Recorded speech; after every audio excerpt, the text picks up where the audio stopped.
ഏവർക്കും സ്പോട്ടോപ്പിയിലേക്ക് സ്വാഗതം. എല്ലാവരും കാത്തിരിക്കുകയാണ് എന്തിന്? ഫൈനലിസിമ എന്ന മത്സരത്തിന് വേണ്ടി. എന്താണ് ശരിക്കും ഫൈനലിസിമ എന്ന് പറഞ്ഞു കഴിഞ്ഞാൽ?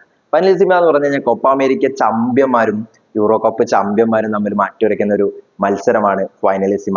ഫൈനലിസിമ ഒരു ചരിത്രം നോക്കിക്കഴിഞ്ഞാൽ ഫൈനലിസിമ ആദ്യം തുടങ്ങുന്നത് 1985 സീസണിലാണ്. 1985 ഫ്രാൻസും അതുപോലെ തന്നെ ഉറുഗ്വേയും തമ്മിലായിരുന്നു മത്സരം. അന്ന് എതിരില്ലാത്ത 2 ഗോളിന് ഫ്രാൻസ് വിജയിച്ചു. അതിനുശേഷം 1993 അർജന്റീനയും ഡെൻമാർക്കും തമ്മിലായിരുന്നു മത്സരം. പെനാൽറ്റി ഷൂട്ട് ഔട്ടിൽ അർജന്റീന വിജയിക്കുന്നതാണ് കണ്ടത്. പിന്നീട് ഒരുപാട് വർഷം അതിനൊരു ബ്രേക്ക് ഉണ്ടായി. 2022 അത് പുനരാരംഭിച്ചത്. ആ ഒരു മത്സരത്തില് അർജന്റീനയും ഇറ്റലിയും തമ്മിലായിരുന്നു മത്സരം. ആരാണ് വിജയികള്? അർജന്റീന.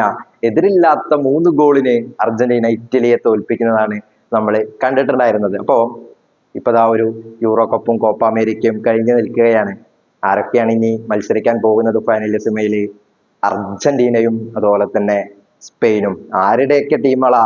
സാക്ഷാൽ ലയണൽ മെസ്സിയുടെ അർജന്റീനയും കുഞ്ഞൻ താരമായിട്ടുള്ള ലെമീൻ യമാലിന്റെ സ്പെയിനും തമ്മിലുള്ള ഒരു മത്സരമാണ് നമ്മൾ കാത്തിരിക്കുന്നത്. അപ്പൊ എല്ലാ ആരാധകരും ഉറ്റുനോക്കുന്നത് എന്നായിരിക്കും ഈ മത്സരം എന്നുള്ളതാണ്. അപ്പൊ ഈ മത്സരം ഷെഡ്യൂൾ ഇതുവരെ ചെയ്തിട്ടില്ല. പക്ഷേ സാധ്യത എന്ന് പറയുന്നത് 2025 ജൂൺ ജൂലൈ മാസങ്ങളിലായിരിക്കും ഫൈനലിസിമ നടക്കാനുള്ള സാധ്യത കൂടുതലും. അപ്പോ സെമി മത്സരത്തിന് ശേഷം തന്നെ ലെമീൻ യമാൽ പറഞ്ഞിട്ടുണ്ടായിരുന്നു ഫൈനല് അവിടെ കോപ്പ അമേരിക്കയിൽ അർജന്റീന ജയിക്കണം, അതുപോലെ തന്നെ യൂറോ കപ്പില് ഞങ്ങളും ജയിക്കണമെന്നായിരുന്നു ലെമീൻ യമാൽ പറഞ്ഞിട്ടുള്ളത്. എന്തിനു വേണ്ടിയിട്ട്? സാക്ഷാൽ ലയണൽ മെസ്സിയുടെ ഒപ്പം എതിരെ കളിക്കാനുള്ള ഒരു ആഗ്രഹം കൂടി ലെമീൻ യമാൽ അങ്ങനെ പുറത്തെടുക്കേണ്ടായി.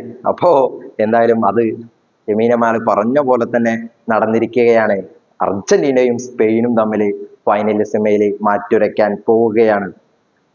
അപ്പോ ലെമീൻ യമാൽ ആ ഒരു ഗോള് നേടിയല്ലോ. അതിനുശേഷം 2007 നേടിയ എടുത്തൊരു പിക്ചറൊക്കെ വളരെയധികം സോഷ്യൽ മീഡിയയിലൊക്കെ വൈറലായിട്ടുണ്ടായിരുന്നു. അപ്പോൾ പലരും അത് പറഞ്ഞിട്ടുണ്ടായിരുന്നു മാമോദിസ സമയത്തൊക്കെ എടുത്ത ഫോട്ടോ ആണ് എന്നുള്ളതൊക്കെ. പക്ഷെ അതിൽ ചെറിയൊരു തിരുത്തുണ്ട്. അതെന്ന് പറയുന്ന ഒരു ചാരിറ്റി ഫൗണ്ടേഷൻ ഭാഗമായിട്ട് നടത്തിയ ഒരു ഫോട്ടോഷൂട്ടായിരുന്നു. അതില് മെസ്സിയും അതുപോലെ തന്നെ ലെമീൻ യമാൽ, അന്ന് ആരാണ് ഈ ലെമീൻ യമാൽ എന്നൊന്നും അറിയണ്ടാവില്ല. അപ്പൊ അങ്ങനെ നടത്തിയ ഒരു ഫോട്ടോഷൂട്ടാണ് അത്. അപ്പൊ അതും ഈ സെമി മത്സരത്തിന് ശേഷമൊക്കെ വ്യാപകമായി വൈറലാവുകയുണ്ടായി. അപ്പോ ലെമീൻ യമാലിന് എന്തായാലും മെസ്സിക്കെതിരെ കളിക്കണം എന്നുള്ളൊരു ആഗ്രഹം പ്രകടിപ്പിക്കുകയുണ്ടായി. അപ്പൊ എന്തായാലും എല്ലാ ആരാധകരും, ഫുട്ബോൾ ആരാധകരും ഉറ്റുനോക്കുന്നതും ഈ മത്സരത്തിലേക്കാണ്. എന്തായാലും 2025 ജൂൺ ജൂലൈ മാസങ്ങളിൽ നടക്കും എന്നുള്ളത് തന്നെയാണ് പ്രതീക്ഷ. കഴിഞ്ഞ ഫൈനലിസം നടന്നിട്ടുണ്ടായിരുന്നത് ജൂൺ 1 അപ്പൊ എന്തായാലും ജൂൺ ജൂലൈ മാസങ്ങളിൽ തന്നെ നടത്തും. ഇനി വേദിയെ കുറിച്ചാണ് ചോദ്യങ്ങൾ മുഴുവൻ. എവിടെയാണ് ഫൈനലിസിമ നടക്കാൻ പോകുന്നത്?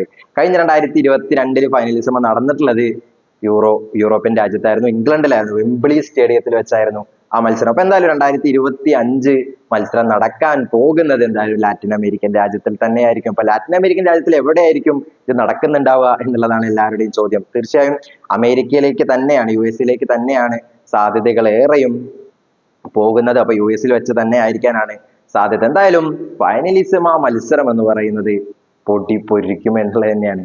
അപ്പോ അതൊരു നല്ലൊരു മത്സരം തന്നെ ആയിരിക്കട്ടെ. അപ്പൊ എന്തായാലും ഈ വീഡിയോയുടെ പുറമാവുന്ന വീഡിയോ ഇഷ്ടപ്പെട്ടു കഴിഞ്ഞാൽ ഒന്ന് ലൈക്ക് ചെയ്തേക്കുക. ഞങ്ങളുടെ ചാനൽ സബ്സ്ക്രൈബ് ചെയ്യുന്ന കാര്യം ഒന്നും മൈൻഡിൽ വെച്ചേക്കുക. അപ്പൊ പുതിയൊരു വീഡിയോ ആയിട്ട് വീണ്ടും കാണാം. അതുവരേക്കും ഗുഡ് ബൈ.